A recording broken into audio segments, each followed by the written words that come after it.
Wassail, beautiful people. Thank you so much for all the beautiful comments about the music videos. There are 3 more to come. I need to find the ideal location to make a little slow video to accompany them. So they'll come in their own time. I've been studying hard the last few days on the subject of fixed stars to see what I can find out, because there's a very important frequency of Jupiter arriving in Pisces. But before that, we've got some other things to look at. So we're going to look at the full moon today in Gemini, and it's on the 19th at 4:35 GMT UTC, and as I say, it's in Gemini, and it's interesting because in my studying of the fixed stars yesterday and kind of now-ish, Jupiter is conjuncting one of the fixed stars that's all about the birth of Gemini. And something I didn't know was that Jupiter comes down, disguises himself as a swan, has his wicked way with the King of Sparta's wife, Queen Leda, and she gives birth to 2 eggs. It's a very strange story, very godlike. But she's also had a sexual encounter with her husband that day, and so the 2 eggs, one's fertilised by Jupiter, one fertilised by her husband. And in each egg there are 2 people. So in one there's Castor and Clytemnestra, and that's her husband's egg. And in the other one is Pollux and Helena Troy, and they're Jupiter's offspring. So there you have the Gemini twins, who are not twins in their own right as such, in terms of being identical, but they have a twin. And so I find that a very interesting energy, that it's come right now, and here we have this full moon in Gemini coming just after it. So let's just go straight in and ask the moon, what's it all about? What's it all about, Moony? What is the energy that we're dealing with? Bearing in mind that this is the full moon after a solar eclipse, and it's also the full moon before the solstice, the December solstice. So we have 2 cards, the seer and the wild woman. I mean, I'm immediately saying that there's some kind of prophecy to do with the wilder individual frequencies of Helena of Troy and Clytemnestra. So let's see how that story unfolds. Oh, I don't want them. Actually, I didn't want them in the first place. We've got them now. I wanted Odin in the 9 realms. I have to say, it's a very strange energy today. It's been a very odd energy for the last few days, because this Cygnus fixed star that Jupiter's gone by is the tip of the wing of Cygnus, and it's all about being disguised. And there's something about the energy that feels very much like there are disguises. See through the disguise, see through the disguise, seer. Clytemnestra, I'm there now. We're dealing with Clytemnestra. She was a seer. She foretold the future. So,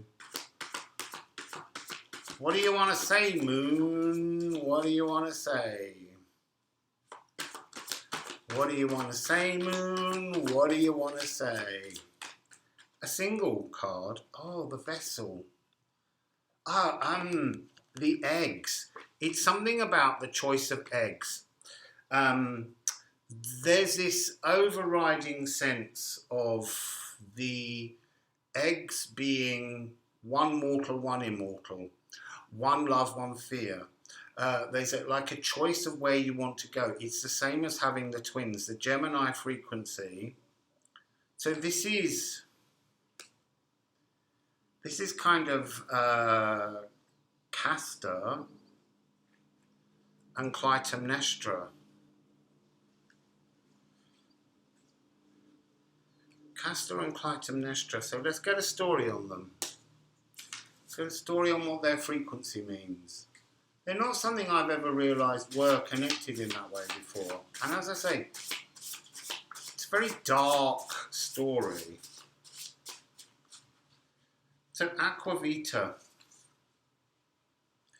We have House 9. Interesting that this is also a 9, the seer. But there's something about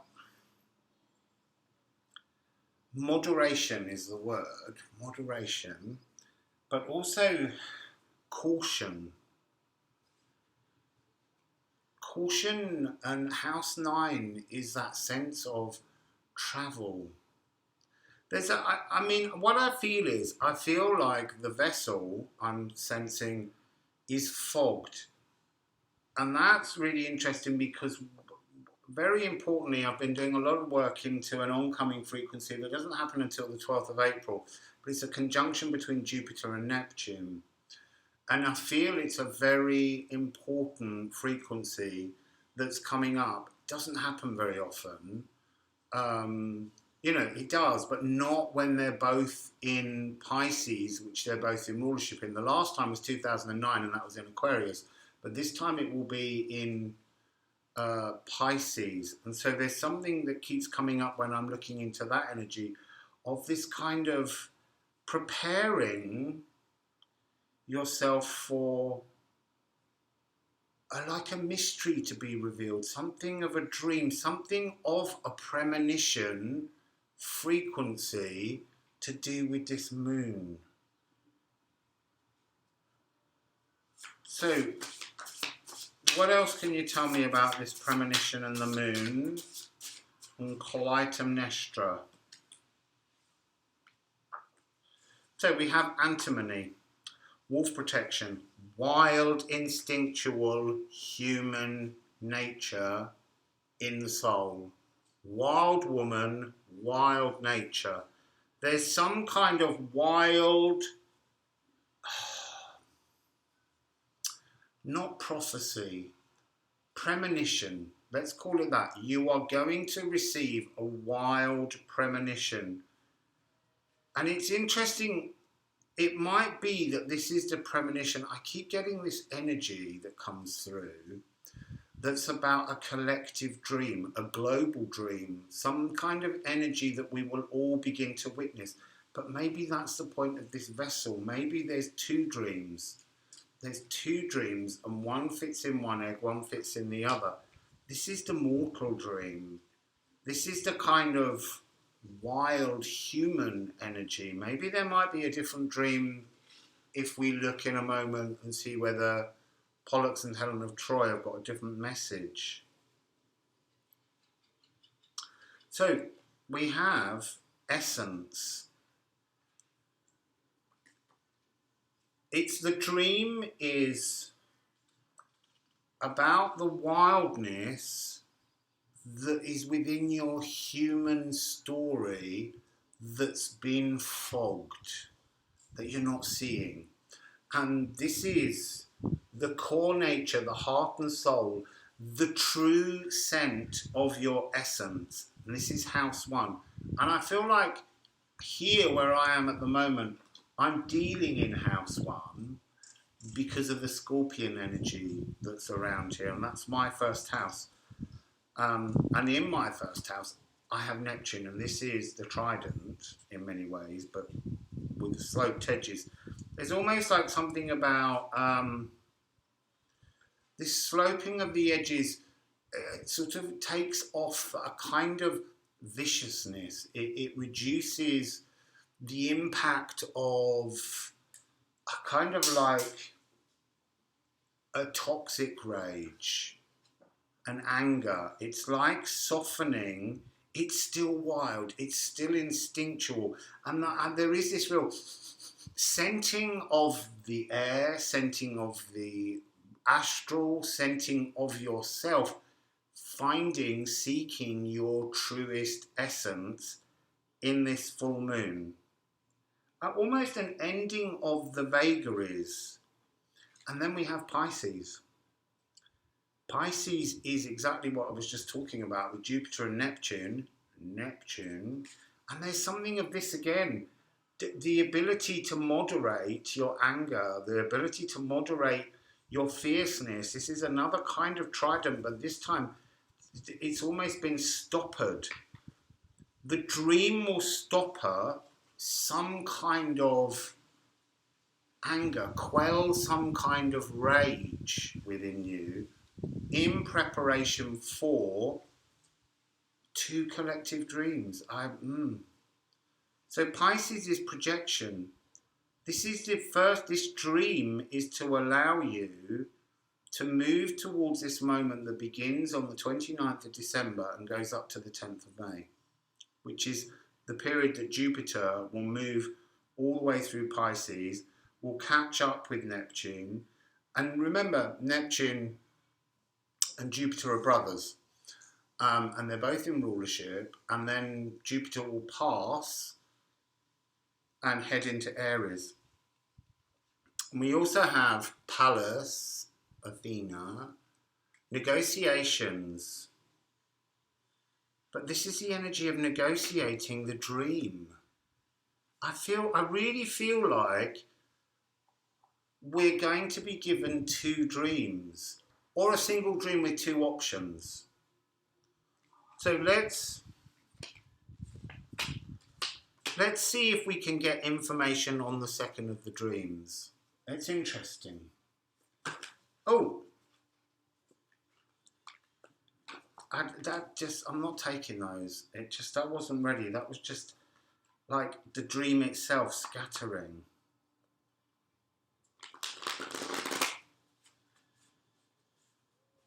Being drawn to an ant carrying something very heavy, and it's trying to carry it up the chair that's supporting my computer, and that's not where it lives. So it's like doing something pointless, something very difficult and very pointless, being lost in the fog.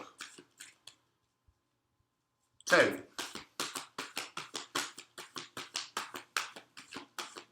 what's in with Pollux and Helen of Troy? So beautiful. It's such a different frequency. So you had that wild, human, animalistic softening of rage. Inside the other egg, we're carrying the frequency of the luminous warrior and magic. So in many ways, this is Pollux and Helen of Troy. But they're also 32 and 33. It's telling you that there's something about this frequency that I'm picking up right now that's kind of like Beware the Ides of March kind of frequency. That notion of doomsday predictions. And this is something that's much more about the energy of magic. So soften your doomsday predictions. Soften that wild rage that desires aggressive change, and focus on a different frequency that's inside. There's halos on both of these guys. So let's get Odin on it. It's sacral, it's self-love. You can't access the dream. The other dream is to do with understanding how to self-love rather than how to self-destruct through rage. It's that energy again of Sagittarius. The notion of Chiron. It's the notion of Chiron, civilized or bestial. Shadows. Engage with your shadows is the energy of magic. Engaging with your shadows is how you seek self-love. Denial of shadows doesn't reach a fulfillment level. It's a blockage. So let's go with the Alchemy of Astrology. Yeah, look. Yeah, look. You will in a minute. I'll show them. So the second dream is about harmony and ease. It's a trine. Again, it's a 9. We're getting that energy that what's coming in is a very divine frequency. It's really weird, but they're talking to me about how you have to earth your love. So we have trine. Now we have house 7, partnerships. This is amalgamation. This is draw together and build. 82. So that's again that notion of a completion and a new beginning. And then we have 68, which is air, thought editing, Libra, Aquarius, Gemini. It's coming with the moon. Can you witness both your dreams and draw them together, one as the shadow and one as the light, bringing them into both your eggs? It's like you have to have both these eggs. You have to have the quartet, 2 male energies, 2 female energies, to create this movement forwards. So a couple more cards. We have 4. Distill. It's no different to the amalgamation energy. And now we're working through houses.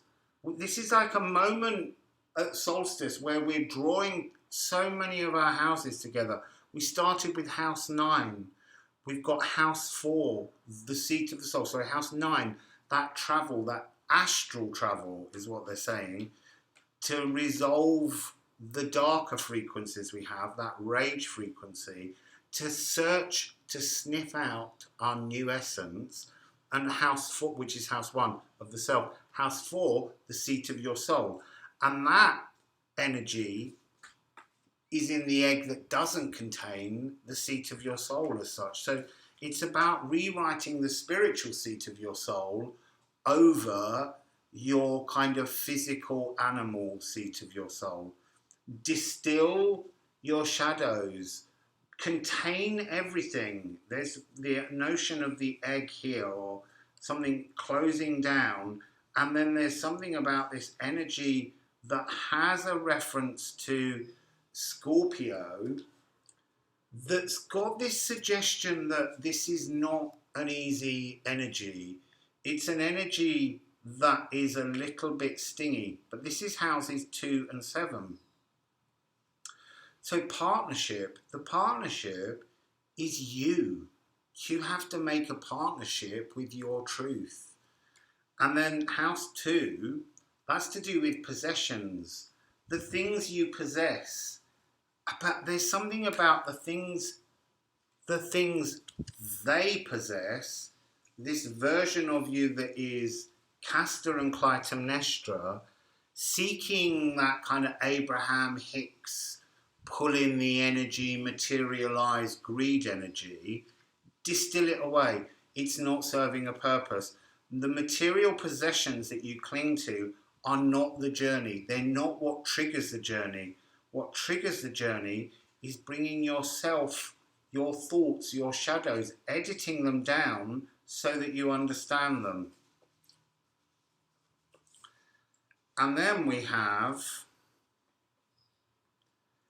the spine, we have Pluto, the bident, as opposed to the trident on this edge.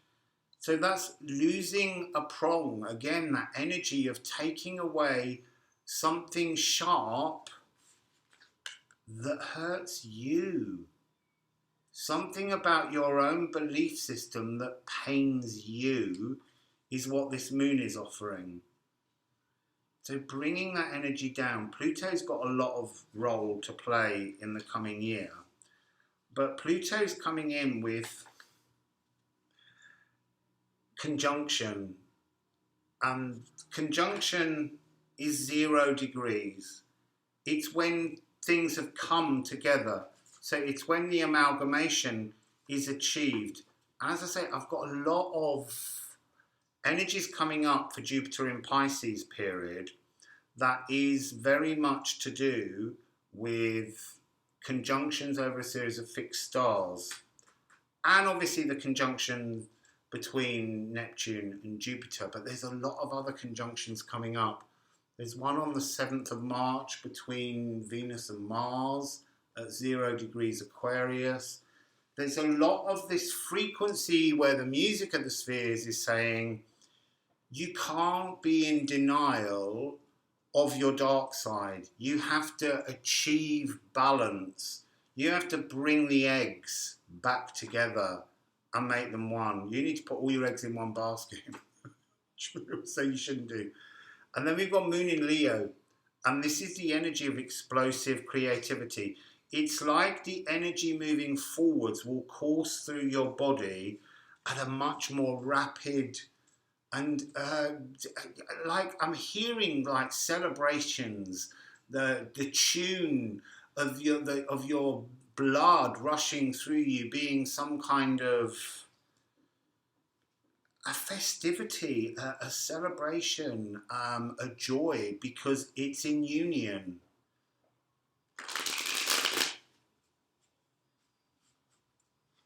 So let's just put some tarot down. And yeah, I need to talk about Chiron, but I think I'm going to save Chiron to tomorrow and do a separate reading, because obviously Venus is going to go retrograde and Chiron's going to turn around the next day and go prograde, direct, stationary direct. And it's heading towards another of these fixed stars. Need to just put that in there.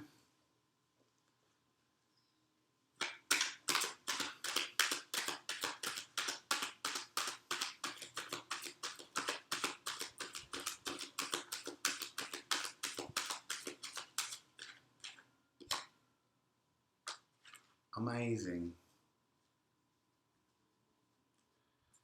So, what do we have first?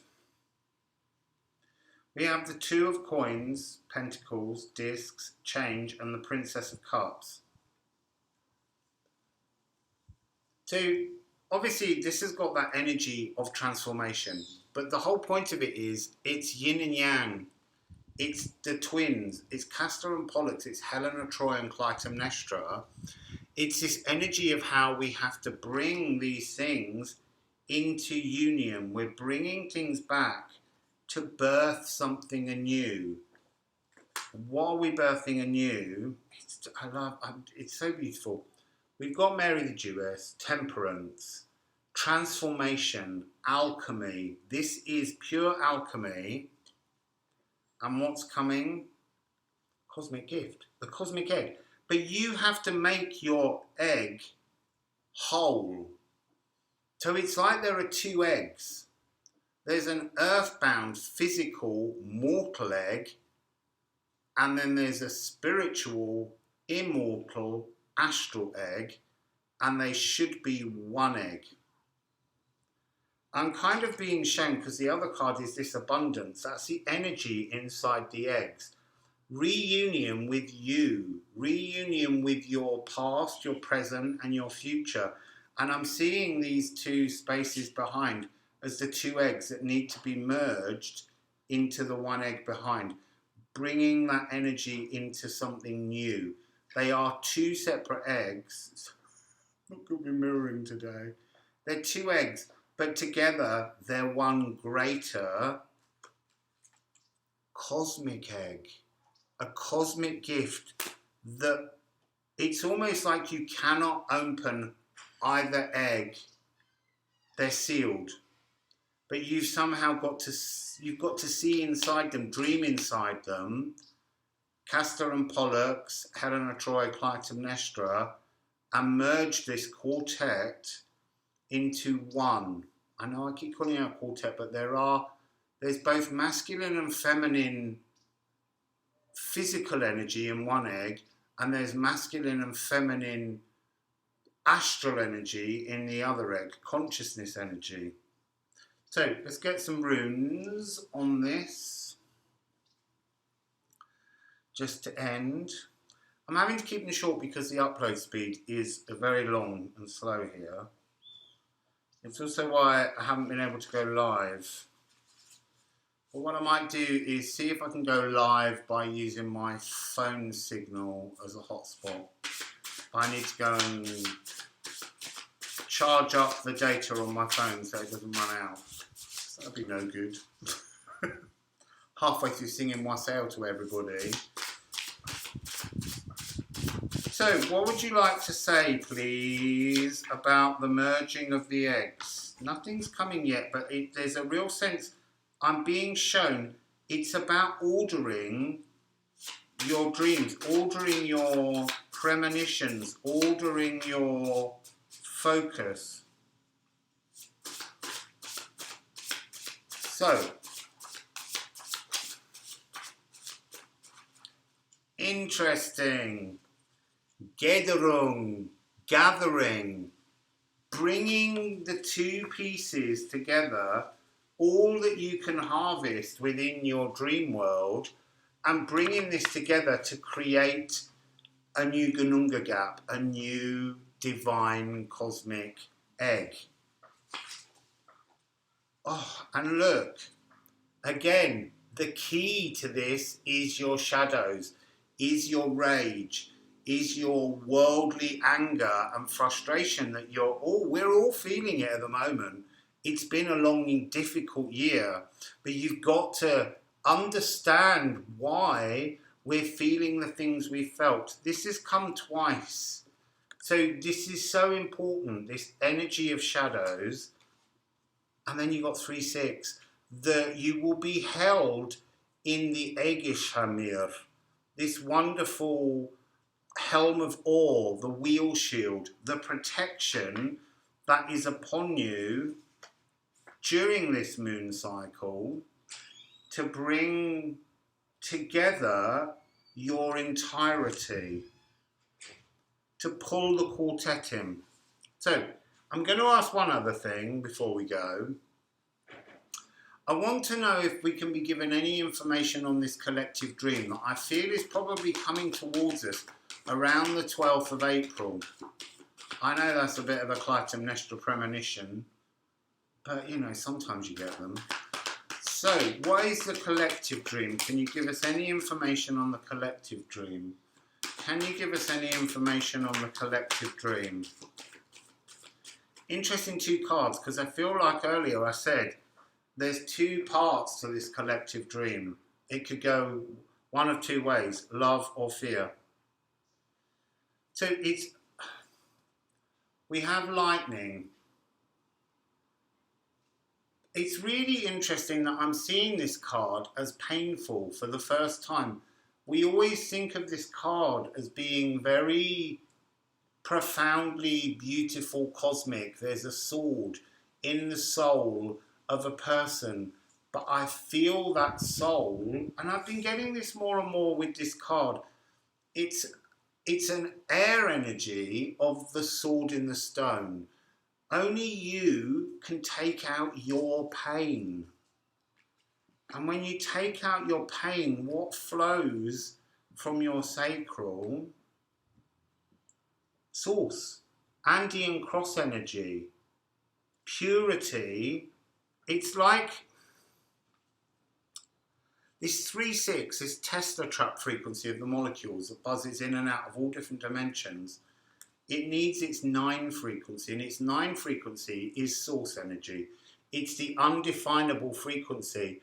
Pull out the sword, and then you'll have the space for your soul, your luminous warrior, to fill with the magic of the cosmos. There's something about this Helen of Troy frequency, just as there's something about this Clytemnestra, where I'm being told they're distortions in terms of how we think of them. We've got it all wrong. They are, in themselves, the yin and the yang polarity of the feminine energies, the raw feminine and the divine feminine, just as we have the raw masculine and the divine masculine in these two cards.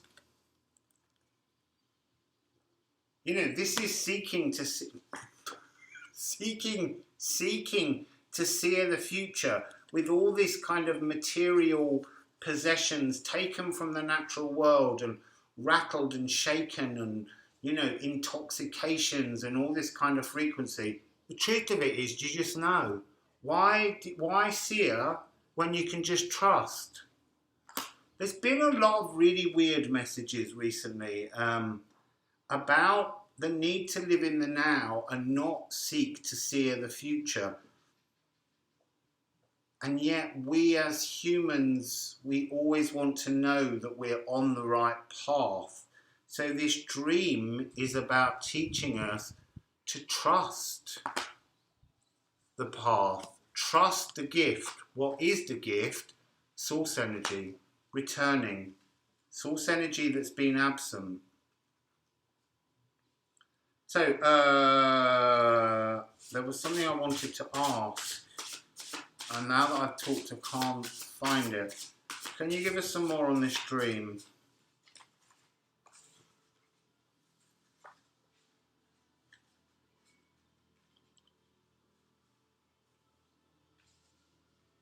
So we have,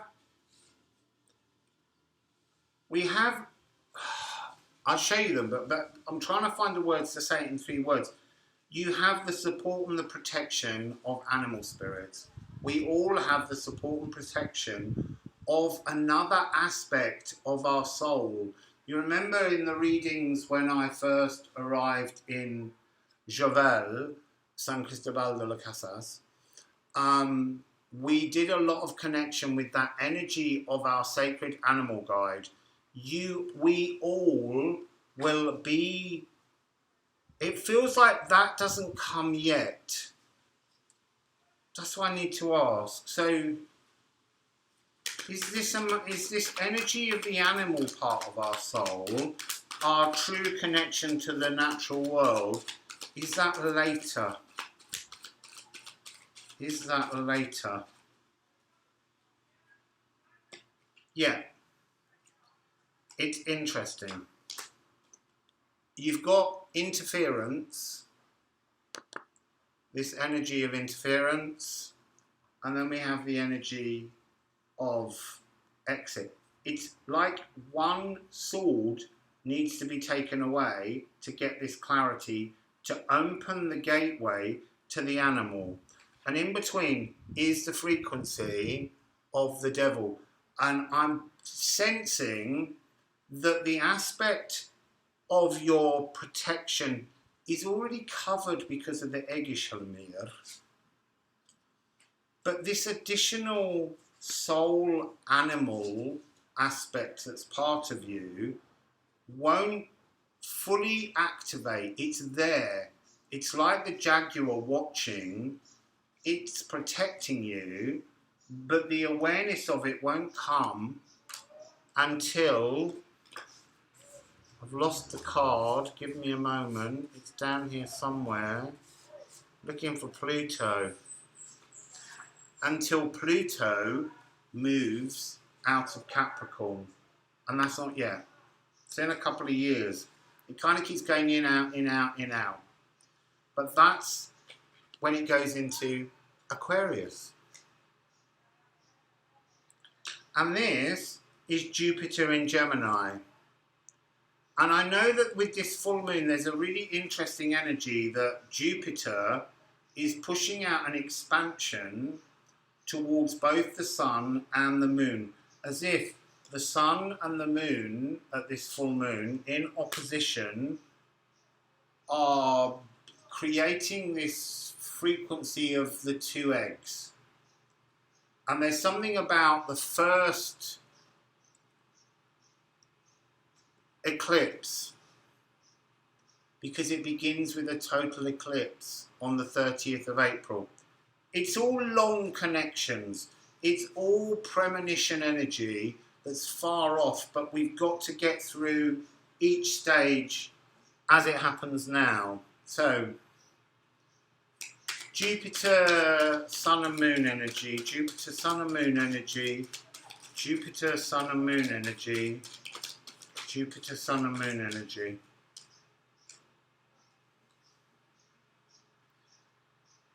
It's the Tower of the Emperor.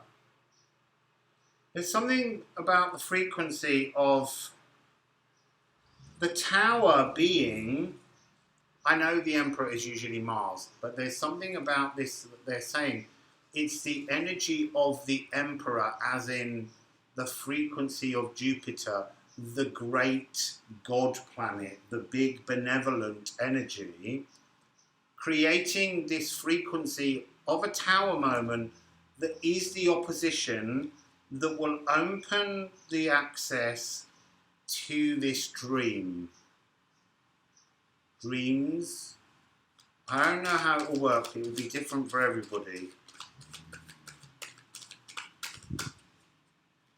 So, that's so funny. It's, I saw that card earlier flash by. It's all about air energy. Oh, I think, let me just check the full moon has got 10 air frequencies. We've got the 9 and the 3. I'm being told about how this is the frequency of air epoch, cleaning the wounds and the heartache. Cleaning wounds and heartache. So I'm just gonna end with an Odin card actually. Cleaning the wounds and the heartache. Taking out that sword in the lightning card. Only we can clean our own wounds. It's that message again. The Tower moment is the realization that you create all your pain. You might blame the world around you, but you pulled it all in, and it's down to you to pull out the wounds that are self-inflicted. So what do you want to say at the very end about this self-inflicted wound? And there's Mars and Saturn. And that's also coming, a conjunction between Mars and Saturn, I think in April. But I don't know, someone will write it down, but Mars finally reaches the stellium tear in Aquarius around the 5th of April, but I need to check that. Haven't thought about it for a long time. It's so interesting. It's sometimes so beautiful. Look, hugging and mugging, hugging and thugging. It's the two crows, the two ravens that fly from Odin every day to see the bigger picture and come back with information. But what they're doing here is they're coming across as the twin energies. And in the middle, when you combine this egg here, you've got two ing symbols either side of your water meadow, your sacral, your dark sacral and your light sacral have to be brought into one frequency. So, very beautiful. I want one more of these. So, just tell us one more little thing about this sacral energy, this dream. It feels like it's all a big setup for April next year. There's a load of other stuff coming in between. What a beautiful ending. The beloved. When your sacral is united, your heart will soar. That's beautiful. So, that's today's message. It's a bit of a long one. It'll take a few hours to upload. Sorry about that. And I'll be back tomorrow, I guess, with a little Venus retrograde maybe, and Chiron prograding. It's the retro prograde party. Okay, so Wassail, beautiful people. Keep smiling.